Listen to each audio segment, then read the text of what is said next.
Hi, everybody. Welcome to another episode of Something Super Spiritual. I have our resident astrologer, Dena DeCastro, with us again to give us an astrological weather update with some big things that are happening right now in the stars. Hi, Yes. Dena. Hi there, Jeff. How you doing? Good. It's so good to sit with you again. It's great to sit with you. It always is. So let's talk about the stars. What is happening now? Well, a lot. You might have guessed just from the events of the world and our country. There's a lot going on astrologically. We're heading into two different retrogrades. One is a Mercury retrograde, which is pretty, normal in terms of, we have Mercury retrogrades every 3 months for 3.5 weeks. So we're all pretty used to Mercury retrograde. But this one also overlaps with the Mars retrograde. And the Mars retrograde is less common. It happens about every 2 years and it happens for about 2 months. And so, and it's pre shadow, which means the time that, when it enters into the zone of the zodiac where it's retrograde. The pre shadow and the post shadow of the Mars retrograde makes it last quite a long time, where it's in that pre, post, or actual retrograde. So, today we'll talk a little bit about the themes of both of those different retrogrades and how they actually overlap during the first part of December, right in time for the holidays. So, Yes. you know, so what I always say about any retrograde, especially the inner planet retrogrades such as Mercury or Mars, it's a time for RE words, right? Reflection, rest, retreat, review, revise. Like we could just Reevaluate. brainstorm, reevaluate, like rethink. I'm hearing a lot of people actually saying that, saying this kind of language, like, oh, I need to sit back and rethink or reevaluate things or, just take some time for reflection. And it's a perfect time to do that already. We're in what's called the pre shadow of both the Mercury and the Mars retrograde right now as we record this. Um, that pre shadow of the Mars retrograde started October 4th and goes until December 6th. And then the Mars retrograde, which begins in Leo, your sun sign, and will go back into Cancer, goes from December 6th through February 23rd. So, like 2.5 months. The Mercury retrograde, which we are also now in the pre shadow of as of November 7th, is in Sagittarius, fully in Sagittarius. And it starts on November 25th and will be retrograde from November 25th through December 15th. So, what you're hearing there, first of all, I just want to step back and look at the overall pattern that both of these retrogrades are going to be overlapping in fire signs. And what's fire about? It's Oh. about some, yeah, oh, you are one. So, you like takes one to know the energy, right? Yeah. Um, it's fire signs are at their best, they all share this spontaneity and joyfulness and warmth. And when we're in a fire sign energy time, we can feel very exuberant and just like, I want to go do something, I want to be impulsive and Uh, spontaneous, I right? was going to say That's action the vibe. oriented. Yeah, totally Yeah. action oriented and Yeah. passionate. Yeah. Yep. And so the thing though is Mars is turning retrograde in Leo, and Mars being retrograde means that that very action oriented part of ourselves, which is Mars, a fire planet, is going to be turned inward more, is going to be dampened down a little bit. And so we might actually feel less motivation during the time that Mars is retrograde, especially I'm thinking the first part of December and even into December. And so let that be okay. Like, let that be, even if you're normally an energetic person, you might experience this as a time where you're just not feeling it, where you're just like, I'm burned out. I need like some major downtime. I know you particularly have just been through like so many different events and, good things, but just like a lot going on in your life. So it's really time to take seriously the idea of self care. And Yeah. that's, I think, what will be the major focus of December, especially as, and even into January, as that Mars retrograde enters the sign of Cancer, which is all about self care. It's all about nurturing. It's all about nurturing ourselves and the ones we're closest to. So, if I could break down the Mars retrograde into two parts, it's all going to be self care, that's needed, and rest and retreat. But also, I think that the Leo part, which is December, all of December, where Mars is retrograde in Leo, and into the first couple days of January, that's a good time to reflect on what does bring you joy anymore. Like what is playfulness to you anymore? Maybe it's time, just as this is general, this is not just for Leos, but it's going to be especially potent for Leos and fire signs in general. It's time to reflect on, in this coming December time, what really brings you joy and makes you feel like you're playing and having fun. And it's time to focus on that again. And it maybe will even invite you to return to an interest, a creative project, or something from the past that that lights you up, that you kind of put on a shelf because it wasn't practical, right? Yeah. Yeah. But you have to carve out the time to sit with yourself and think about it. Like what does really even light me up anymore? And maybe it's not what you thought it was, right? So the Cancer part of that Mars retrograde, and just noting again, it's Mars retrograde is in two signs, Cancer and Leo. That Cancerian part goes all the month of January, from January 6th through into February 23rd, where it's going to be in Cancer.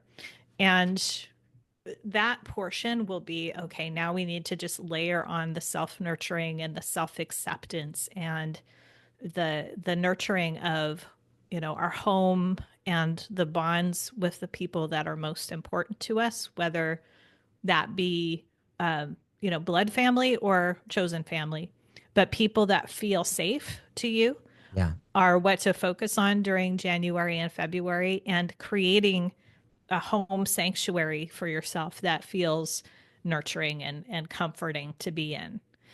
Making that a priority is going to be really important. And again, that, retrogrades are about slowing down.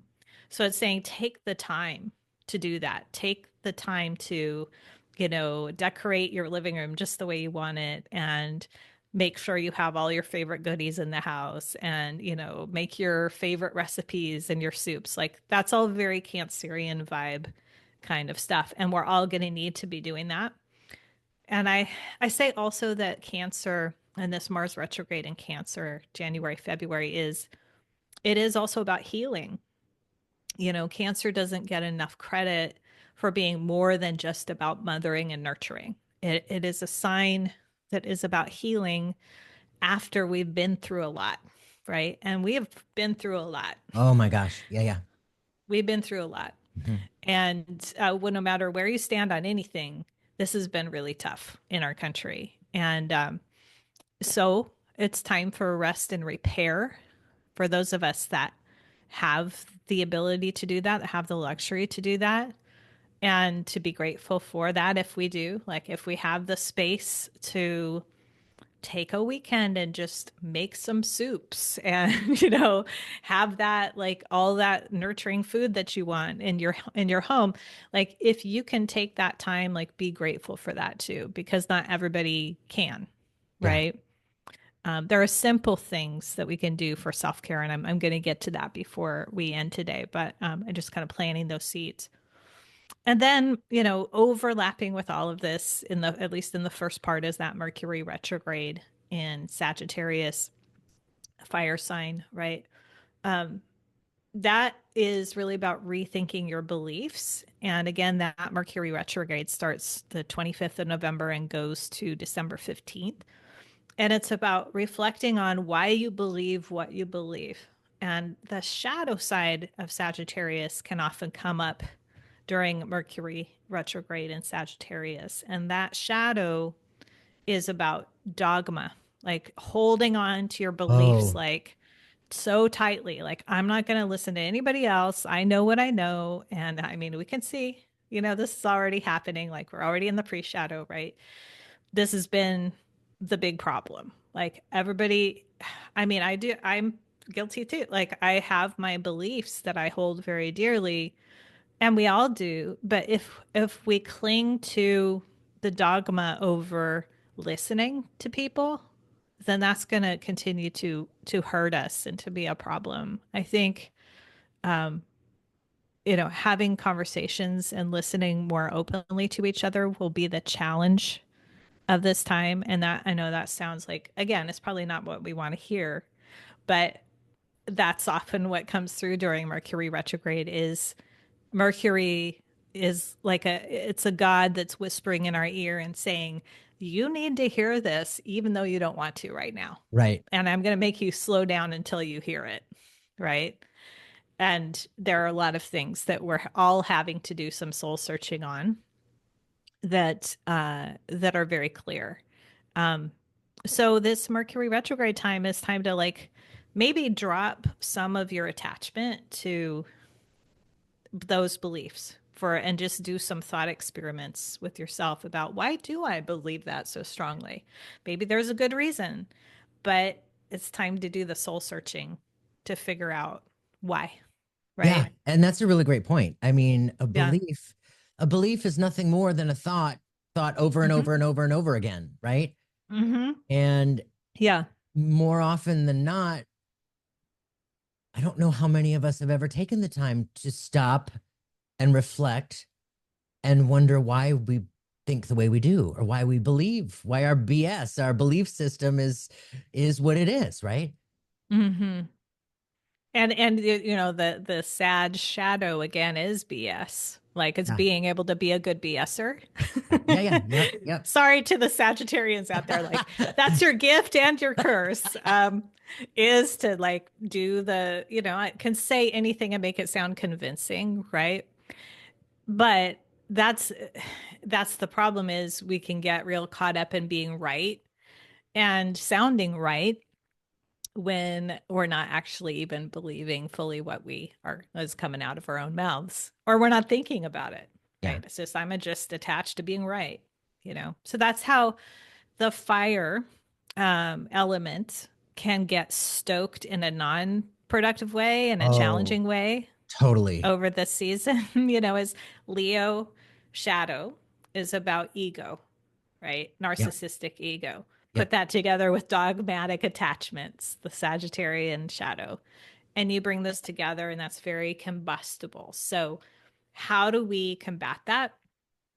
Each of us have to step back and do the retrograde work, which is, I'm going to detach, I'm going to pull back, I'm going to rest, reflect, retreat, and maybe spend a little more time in solitude, but also just with the safe people for me right now. And that's okay to do. I'm not saying like we should all self isolate or only be around people that believe like we do. That's not what I mean. I more mean like, don't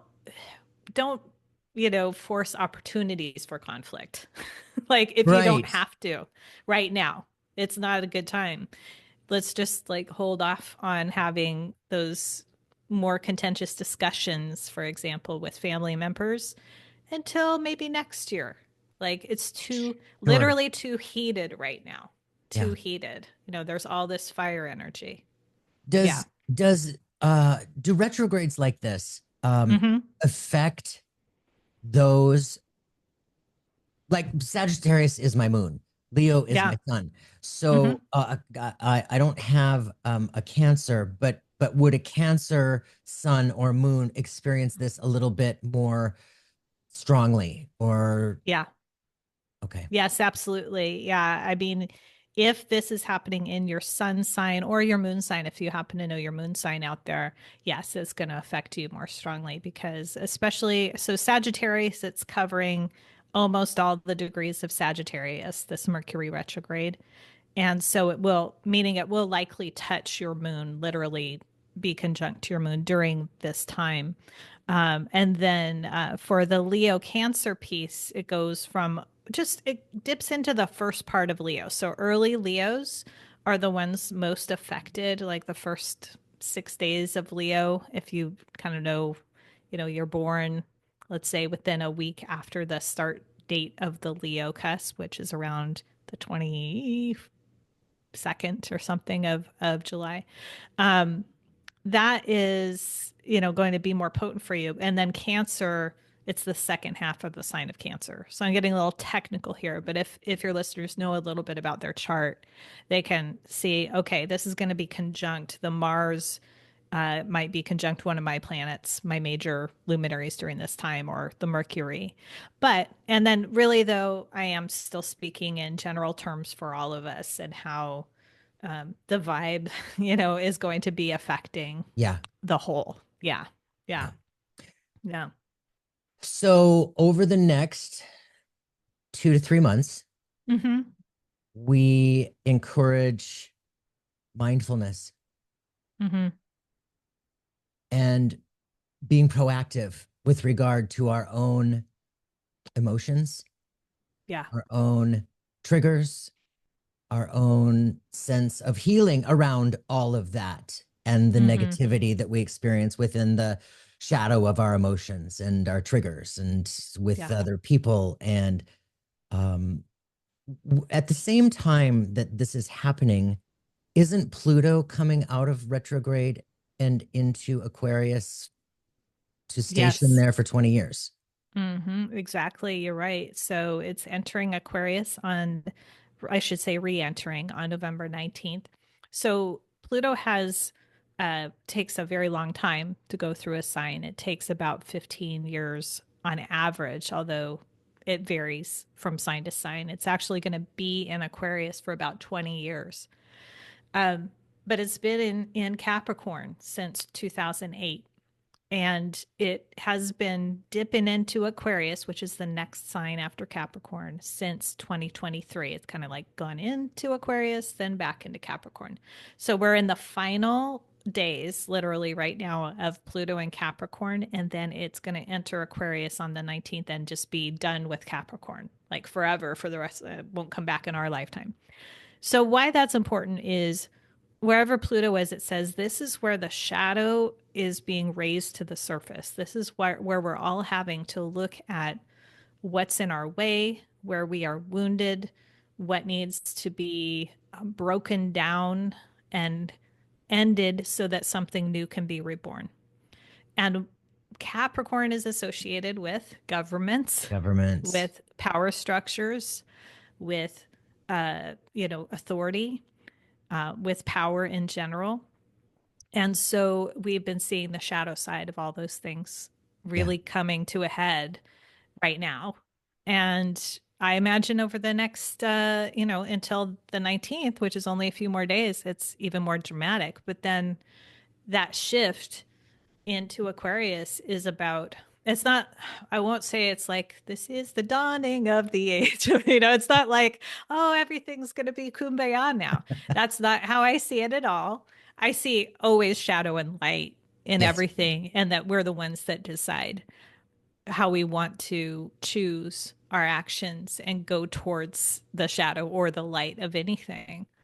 But the potential of Pluto and Aquarius is equality, liberation, freedom, really embodying the humanitarian principles of equality for all and having a more cooperative sense of working together, right? That's positive Aquarius, and Pluto is moving into that sign. But it's also saying, if it's Pluto, it's saying, what's in the way of us getting there? What is in the way of what needs to be healed before we can have equality for all, peace and Sure. justice for all, a sense of brotherhood, sisterhood, peoplehood Wholeness. and wholeness. Yes. Yeah. How do we get there? That this is going to be a 20-year journey that we are starting out now. It started out last year with what's going on in our country, what's going on in the world, and it's really clear to me. The other small point that why this is actually, even more powerful for our country in particular is because that Pluto is in what's called a Pluto return in the United States natal chart. So Pluto's coming literally back to the exact position it was in 1776 when our country was born Wow. for the first time. Yeah. And so it's a very pronounced thing, that's happening in our country to reflect all those themes. Yeah. Yeah. The reflection through all that is happening synchronistically, Mm-hmm. Yeah. the synchronicity of where we are as a community, as a culture, as a world, as a one Yeah. world, the Mm-hmm. synchronicities within all of the disagreements, the wars, the the divide between the right and the left, the divide between the religious and the non-religious. Mm-hmm. The synchronicities are all over the place and Mm-hmm. reflecting where we need that work, where we Yeah. need that awareness and that conscious recognition in what role we play in all of that. Mm-hmm. And Mm-hmm. understanding within all of that is the BS, the belief system Mm-hmm. that we hold, and we might hold on a little too tight. Mm-hmm. And yeah, there's the synchronicities are everywhere, all over the place. I believe, yes, I believe that astrology is always about synchronicity. Oh, It's showing us, here's the archetype and here's how it's reflected on the ground, yeah, right? yeah. That's what astrology is. It's yeah, to me, it is the language of one of the Mm-hmm. languages of synchronicity in such Yep. a really tactful, pragmatic way, Mm-hmm. that's with these roadmaps and having that awareness and being able to see it playing out within us and Yeah. without on the outside of us as well, yeah, it's incredible. It is. It's really incredible. And I mean, I know, next year, like you and I will be doing more of these talks. And Yeah. next year, just as a hint of a sneak preview, there are several outer planets changing signs next year. Ooh. So we've just had Pluto, but then we're going to have Neptune and Uranus and Saturn all changing signs next year, all in Wow. the same year. That's a big, big, big deal.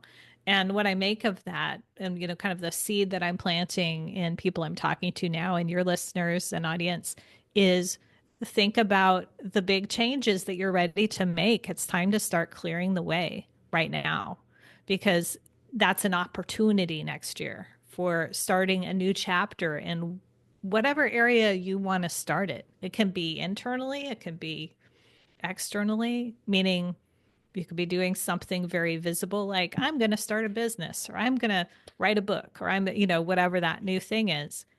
But it also could be like, I'm going to begin this spiritual path that nobody else knows about, but I'm going to start day one on this spiritual practice and see where it takes me. And that's a new chapter too. Like we give a lot of attention to the outer world things, but there are inner world things that are equally, if not more important too.